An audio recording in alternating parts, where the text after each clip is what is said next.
எல்லோருக்கும் வணக்கம் நண்பர்களே. இன்றைக்கி நம்ம உற்சாக நியூஸ் சேனலில் எதை பற்றி பார்க்க போகிறோங்கன்னா, வருகின்ற புதன்கிழமையில் ஆனி அமாவாசை அமைய போகுதுங்க.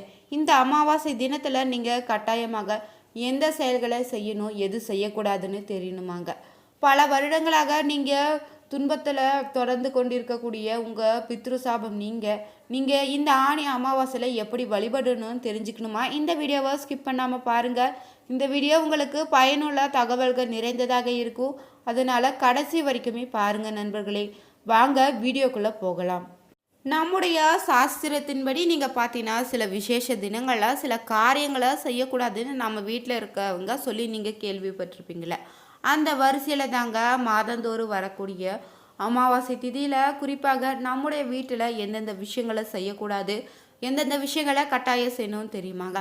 அதில் குறிப்பாக இந்த ஆணி அமாவாசையில் என்ன சிறப்புன்னு உங்களுக்கு தெரியுமாங்க. என்ன செய்திங்கன்னா, பித்ரு சாபத்திலிருந்து விமோச்சனம் கிடைக்கும்னு தெரிவதற்கான ஒரு ஆன்மீக தகவல் தான் இந்த வீடியோவில் நம்ம பார்க்க போகிறோம். தொடர்ந்து ஸ்கிப் பண்ணாமல் வாங்க. நாளை வரக்கூடிய அமாவாசை பார்த்தீங்கன்னா ஆணி அமாவாசையாக அமைஞ்சிருக்கு. அதுவும் புதன்கிழமையில அமைஞ்சிருக்குதுங்க. இந்த அமாவாசையில் நாம் கொடுக்கக்கூடிய தர்ப்பணமும் பார்த்திங்கன்னா 12 ஆண்டுகள் நம்ம தர்ப்பணம் செய்த பலனை நம்மளுக்கு பெற்றுத்தருன்னு சொல்லலாங்க. இந்த அமாவாசைக்கு முன்னோர்களுக்கு செய்ய வேண்டிய தர்ப்பணம் எப்படி செய்யணும் தெரியுமாங்க. தவறாமல் செய்திடுங்க. அமாவாசை தினத்தில் நீங்கள் வீட்டு வாசலில் கோலம் போடாதீங்க. அதிலும் இந்த ஆணி அமாவாசை தினத்தில் வீட்டு வாசலில் கோலம் போடக்கூடாதுன்னு சொல்லலாம். வாசலை சுத்தம் செய்து தண்ணீர் மட்டும் தெளித்து விட்டால் போதுங்க. அடுத்தபடியாக பார்த்தீங்கன்னா அமாவாசை தினத்தில் நீங்கள் எந்த ஒரு விசேஷத்திற்காகவோ கடன் வாங்கவோ கூடாதுங்க. அவசர தேவையாக இருந்தாலும் கூட அடுத்தவர்களிடம் கடன் வாங்கிய பணத்தை செலவு செய்யாதீங்க. வீட்டில் நீங்கள் அமாவாசையில் சமையலறையில் சமைக்கும்போது பார்த்தீங்கன்னா வீட்டில் இந்த பொருட்களை இல்லைன்னு அந்த பொருட்கள் இல்லைன்னு சொல்லி பக்கத்து வீட்டுக்காரடம் கடன் வாங்கி வந்து சமையல் செய்யாதீங்க. யாரோ தங்கள் வீட்டில் இருக்கக்கூடிய சமையல் பொருட்களை கடனாக கொடுக்காதீங்க. வீட்டில் அமாவாசை என்று நீங்கள் பூஜை செய்பவர்களாக இருந்தீங்கன்னா பூஜை செய்யக்கூடிய பழக்கம் இருந்தாலோ இலை போடும் பழக்கம் இல்லைனாலோ சரிங்க. கட்டாயமாக காகத்திற்கு எச்சில் படாத சாதத்தை எடுத்து வைத்துட்டு வீட்டுக்கு இருப்பவங்கள் உணவு சாப்பிட்டுடுங்க. அமாவாசை தினத்தில் நீங்கள் வீட்டில் இருக்கும் குழந்தைகள் பெரியவங்கள் யாருமே முடி திருத்தம் செய்து கொள்வதை தவிர்த்துக்கோங்க. ஷேவிங் செய்யக்கூட கூடாதுங்க. நகம் வெட்டக்கூடாதீங்கன்னு சொல்லப்பட்டிருக்குது. அமாவாசை தினத்தில் நீங்கள் யாரோ அசைவம் சாப்பிடாதீங்க. இருந்தாலும் சில பேர் வீட்டில் அசைவம் சமைப்பீங்கல்ல, வெளியில் சென்று அசைவம் சாப்பிட்டும் பழக்கம் கூட வைத்திருப்பீங்கல்ல. குறிப்பாக ஆண்கள் தான் இந்த தவறை செய்வாங்க. முடிந்தவரை வெளியிடங்களுக்கு சென்று கூட அமாவாசை தினத்தில் நீங்கள் அசைவம் சாப்பிடுவதை தவிர்த்து கொள்வது ரொம்பவுமே நல்லதுங்க. அமாவாசை தினத்தில் நீங்கள் கட்டாயமாக பார்த்தீங்கன்னா முன்னோர்களுக்கு கொடுக்க வேண்டிய திதியோ தர்ப்பணத்தை தவறாமல் கொடுத்துடணும். அந்த அமாவாசை பார்த்தீங்கன்னா தினத்தில் உங்களுடைய முன்னோர்களை நினைத்து வழிபாடு செய்வது கோடான கோடி புண்ணியத்தை உங்களுடைய குடும்பத்திற்கு வந்து சேர்க்குங்க. நாளை அமாவாசை வழிபாட்டை யாரும் தவற விடாதீங்க. அமாவாசை தினத்தில் முன்னோர்களுக்கு செய்யக்கூடிய கடமைகளை நாம் மறந்தோம்னா முன்னோர்கள் நம்மை மறந்து விடுவாங்கன்னு சொல்லலாம். அமாவாசை தினத்தில் நீங்கள் வீட்டில் வழிபாடு செய்வதற்கு முன்பாகவே வீட்டில் வழிபாடு செய்வதற்கு பின்பாகவும் வீட்டுகளுக்கு செல்வதை தவிர்த்துக்கோங்க. குழந்தை பிறந்த தீட்டுன்னு, பெண் குழந்தைகள் வயதுக்கு வந்த தீட்டுன்னு, மாதவிடாய் தீட்டு இருப்பவங்களுக்கு வீட்டுக்கு பூஜை செய்வதற்கு முன்பு செல்லாதீங்க. பூஜையை முடிந்த பின்பு செல்லக்கூடாதுன்னு நினைவில் வச்சுக்கோங்க. அடுத்தபடியாக பார்த்தீங்கன்னா அமாவாசை தினத்தில் நீங்கள் செய்ய வேண்டிய ஒரு விஷயம் என்னென்னா அன்னதானம் தான். உங்களால் முடிந்த அளவுக்கு நீங்கள் வயதானவர்களுக்கு இன்றைய தினத்தில் அன்னதானம், வஸ்திர தானம் செய்யலாங்க. மாதந்தோறும் வரக்கூடிய அமாவாசை தினத்தில் நீங்கள் அன்னதானம் செய்வது சிறப்பான பலன்களை ஏற்படுத்தி தருங்க. இந்த நாளை நீங்கள் ஒரு ஏழை முதியோருக்கு புதியதாக வஸ்திரத்தையும் சாப்பாடையும் வாங்கி கொடுத்தீங்கன்னா பல தலைமுறைகளாக நம்மை தொடர்ந்து வரக்கூடிய பித்ரு சாபமும் பித்ரு கோபம்னு பித்ரு தோஷம் எல்லாவற்றையும் ஒரு விமோச்சனம் கிடைத்திடுங்க. அமாவாசைனாவே பொதுவாக எல்லோருக்கும் தெரிவது முன்னோர்கள் வழிபாடு தாங்க.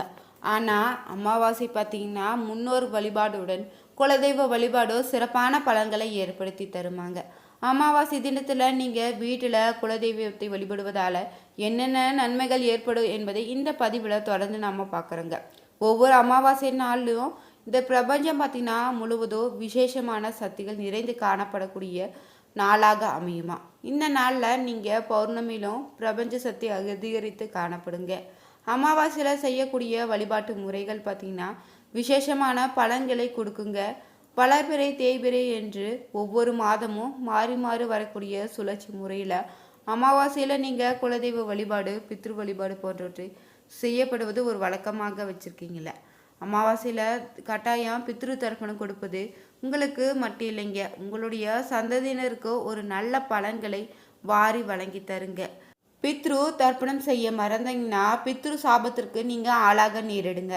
இதனால் உங்கள் குடும்பத்தில் பிரச்சனைகளோ நிம்மதி இல்லாத சூழ்நிலை தான் ஏற்படும். தவறாமல் ஒவ்வொரு அமாவாசை தினத்திலும் நீங்கள் உங்களுடைய முன்னோர்களுக்கு எள்ளும் தண்ணீரும் இறைத்து எளிதாக வீட்டிலே கூட பூஜை செய்து வழிபடலாங்க.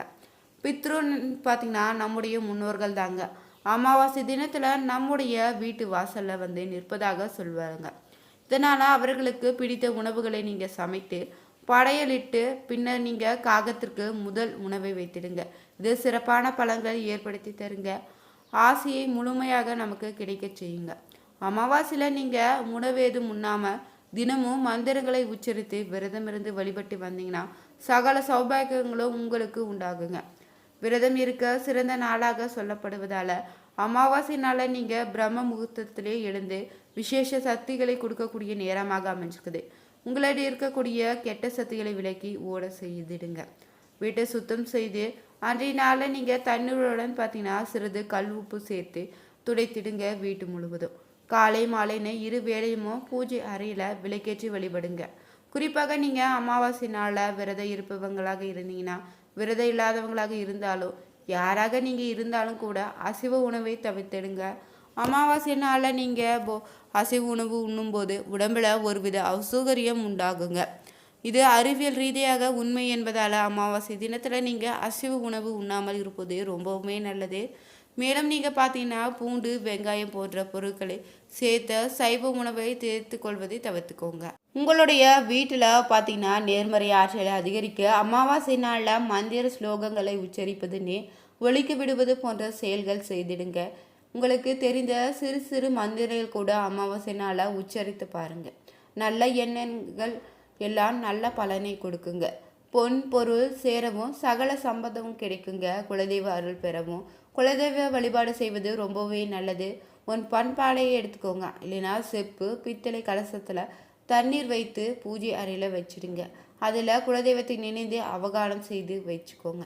அதன் பிறகு நீங்கள் பார்த்தீங்கன்னா விளக்கேற்றி தீப வழிபாடு செய்வது குலதெய்வ வழிபாட்டை நிறைவு செய்யுங்க. உங்களால் முடிந்தால் நெய்வேத்தியம் வைத்து கூட வழிபடலாம். அப்படி இல்லைன்னா கூட சிறிதளவு கற்கண்டு வைத்து வழிபடுங்க. பொதுவாகவே பார்த்தீங்கன்னா அமாவாசை தினங்களில் காகத்திற்கு உணவு வைக்கிறோம். அதற்கு காரணம் என்னன்னு தெரியுமாங்க? காகத்திற்கு இலையில் போட்டு உணவு படைத்து அது சாப்பிட்ட பிறகு நாம் முன்னோர்களுக்கு படைத்துட்டு நாம் உணவு சாப்பிடுவோங்க. எத்தனையோ பறவைன்னு உயிரினங்கள் இருக்கும்போது அமாவாசை நாளில் காகத்திற்கு மட்டும் உணவு வைப்பது ஏன்னு தெரியுமாங்க? ஜோதிடத்தின்படி பார்த்தீங்கன்னா வாழ்வில் ரீதியாகவும் பல காரணங்கள் சொல்லப்படுதாங்க. அமாவாசையில் நம்ம காகத்திற்கு உணவு வைப்பதற்கு காரணம் என்னன்னு பார்த்தீங்கன்னா காகம் கர்ம வினைகளுக்கு ஏற்ப நன்மை தீமைகளை வழங்கக்கூடிய சனீஸ்வர பகவானுக்குரிய வாகனமாக இருக்குதுங்க. இது பார்த்திங்கன்னா பூலோகத்தில் நாம் செய்யக்கூடிய திதி தர்ப்பணம் போன்ற சீராத்த காரியங்களை பித்ருலோகத்தில் இருக்கக்கூடிய நம்முடைய முன்னோர்களுக்கு கொண்டு போய் சேர்ப்பதாக சொல்லப்படுது. காகம் சாதாரணமாகவே பார்த்திங்கன்னா குப்பையில் கிடைக்கக்கூடிய பொருட்களையோ இறந்த எலி போன்ற பொருட்களை கூட சாப்பிடும். அதே சமயம் பார்த்திங்கன்னா நாம் இலை போட்டு வைக்கக்கூடிய உணவும் சாப்பிடுதுங்க. இதுபோல் கர்ம வினைகளால் நாம் எவ்வளவோ கீழான நிலைக்கு இருந்தாலுமே அவற்றை நீக்கி வாழ்க்கையில் ஏற்றத்தை கொடுக்கக்கூடிய நிலையை கொடுக்கக்கூடியது என்பதால் காகத்துக்கு அமாவாசை நாளில் உணவு வைப்பதை மறந்துடாதீங்க. அமாவாசையில் நீங்கள் முன்னோர்களை சனீஸ்வர வாகனமாக இருக்கக்கூடிய காகத்திற்கு வடிவிலே நம்மை படைக்கும் உணவுகளை நம்முடைய முன்னோர்கள் சாப்பிடுவதாக ஐதீகத்தில் சொல்லப்பட்டிருக்குது.